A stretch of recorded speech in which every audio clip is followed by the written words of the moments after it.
ناظرین، کیا آپ جانتے ہیں کہ مکہ شہر کب اور کیسے آباد ہوا؟ مکہ شہر اب سے تقریباً 4000 سال پہلے حضرت ابراہیم علیہ السلام کی زوجہ محترمہ حضرت ہاجرہ نے آباد کیا تھا۔ یہی شہر بعد میں رسول اللہ صلی اللہ علیہ وسلم کا وطن ہوا۔ حضرت ابراہیم علیہ السلام کے زمانے میں ایک ایسا علاقہ تھا جہاں دور دور تک کہیں پانی نہ تھا اور کہیں آبادی نہ تھی، مگر خدا تعالیٰ کو اس زمین کا مرتبہ ساری دنیا سے بڑھانا تھا۔ اس لیے اللہ تعالیٰ نے جب اس زمین کو آباد کرنے کا ارادہ کیا تو اس نے اپنے نبی حضرت ابراہیم علیہ السلام کو حکم دیا کہ وہ اپنی بیوی حضرت ہاجرہ اور اپنے دودھ پیتے بیٹے حضرت اسماعیل علیہ السلام کو اس میدان میں پہنچا دے۔ حضرت ابراہیم علیہ السلام نے خدا تعالیٰ کے اس حکم پر اپنا سر جھکا دیا۔ حضرت ابراہیم علیہ السلام نے خدا تعالیٰ کے اس حکم پر اپنا سر جھکا دیا اور اپنی بیوی اور بچے کو اس ویران اور چٹیل میدان میں پہنچا کر آ گئے۔ حضرت ہاجرہ یہاں حیران و پریشان پھر رہی تھی۔ ان کے گود میں بچہ بھوک اور پیاس سے تڑپ رہا تھا۔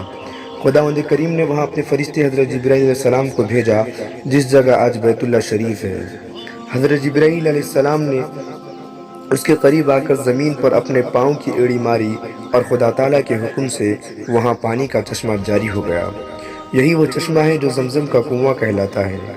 اس طرح خدا تعالیٰ نے اس خشک اور بنجر علاقے میں پانی جاری کر دیا اور ہاجرہ صبر و سکون کے ساتھ یہاں تنہا رہنے لگی۔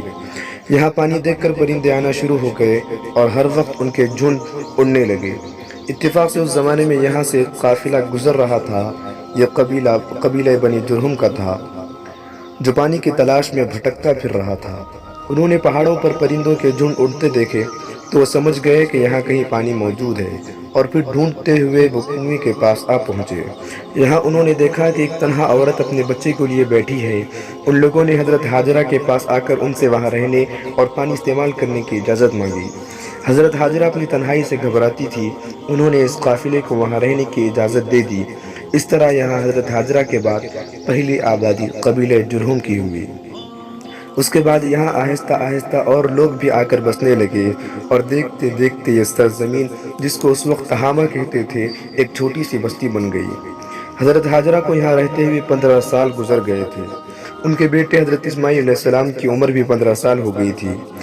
ایک مدت کے بعد حضرت ہاجرہ کا انتقال ہو گیا۔ حضرت اسماعیل علیہ السلام نے اپنی والدہ کو زمزم کے کنویں کے قریب ہی ایک جگہ دفن کر دیا۔